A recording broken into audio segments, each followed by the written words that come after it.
all I ever really wanted to do was be a high school football coach. That was, as I was growing up, that's what I wanted to be. I went back to my high school and my coaches told me I was crazy. You're not going to be a high school coach. You make good grades, you can do other things. You go away and do it. He worked in the only 10-story building in Alexandria, and they worked for Guaranty Bank, and they had to wear these lapel pins. And he was in the elevator one day with myself and the president of the bank, Larry McIntosh, a pretty tough character. We were going upstairs and McIntosh said, "Turner, where's your Guaranty Bank pin?" And Harold didn't miss a beat. He said, "Mr. McIntosh, I must have left it on my pajamas." I came to Shreveport with Hibernia, and we had bought 5 or 6 banks, and it was sort of a fractured group of people. And I worked with those folks to bring it all together, and we were 4th in the marketplace when I got here. And when I retired in the end of 2005, we had the largest market share. Then I got the opportunity to start from scratch. I sat between my wife and my father-in-law in a borrowed desk without an employee, and 5 years later, we've got a $225 million deposit bank, $170 million loan, and we employ 45 people. And it's been fun to build it from scratch. And probably that's maybe one of my proudest moments, is to be able to bring those jobs to this community and bring a level of service in our bank that we think is superior to anything here, and do it and make some money along with it. He was always pretty direct to the point, always had very insightful questions and comments that oftentimes changed the course, direction of the decision that seemed to be apparent. And it was all good, it was all for the best. He's just so damn honest. I mean, now he can be honest to a fault. You can say, "Do I look like I'm gaining weight?" And he says, "Yes," or "Do you think this deal's going to work?" And he says, "No." If I wanted personal advice, or if I wanted financial advice, or just life advice, or about business, I would go to Harold, because I knew that he would always not necessarily tell me what I wanted to hear. Matter of fact, most of the time he didn't. But he would tell me what he thought was the right thing. Harold is clearly very smart. He knows what he's doing. He's very good at business, but he's also very people focused.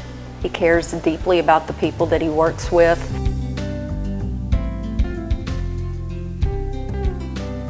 Harold is one of those that if he feels like that he can contribute and bring value to whatever he's serving on, he will participate. If not, he's probably going to pass. But the good news is he does bring value, so it's been a very good thing for our community. He is committed to this community and this region. He's committed to whatever organization he's agreed to work with.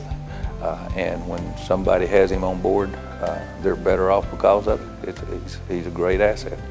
You know, he's somebody who truly loves this community and does so much more than is required of him because of his job and position in the community. He gets in there and he cares deeply about the future, the economic growth of this community. The things that I've done as chairman of the chamber, chairman of the Economic Development Foundation, and really one of the people that started the Economic Development Foundation, I'm just proud of those things that I've been involved in, because they really benefit the area, and we've made some things happen that may not have happened had we not gotten involved in those things.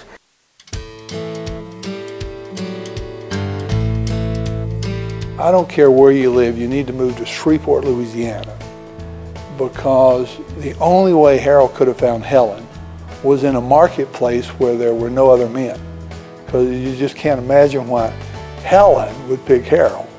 So when he knocked on the door, my father answers the door, and he looked at Harold and said, "When was the last time you had to pick up a date and meet her parents at the same time at your age?"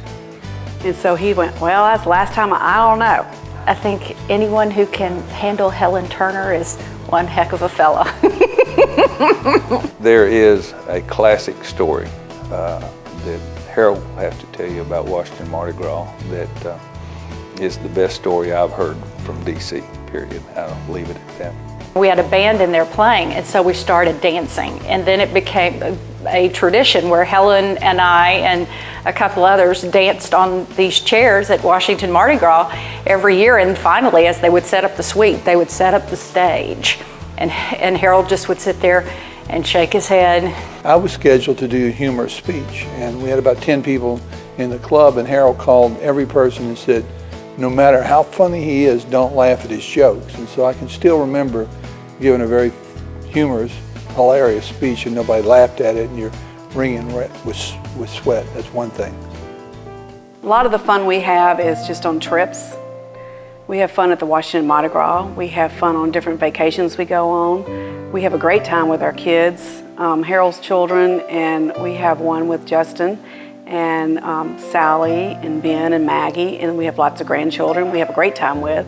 Harold, of course, he puts on that big front of being a tough banker, and he's a good banker. But quite frankly, on the inside, he's just an old softy. He's got a big heart. He loves his family. He has always loved his family. I mean, those kids and grandchildren are number one to him.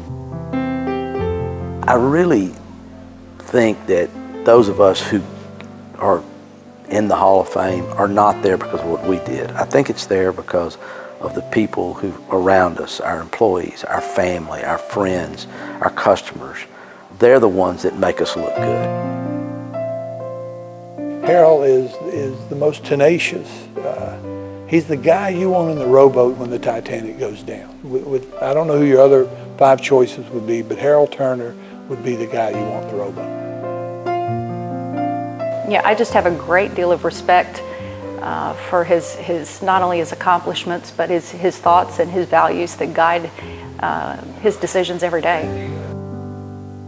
My father worshiped the ground that Harold walked on, and he and my father were very close. And I really wish he was here today to see all this because he would have enjoyed this.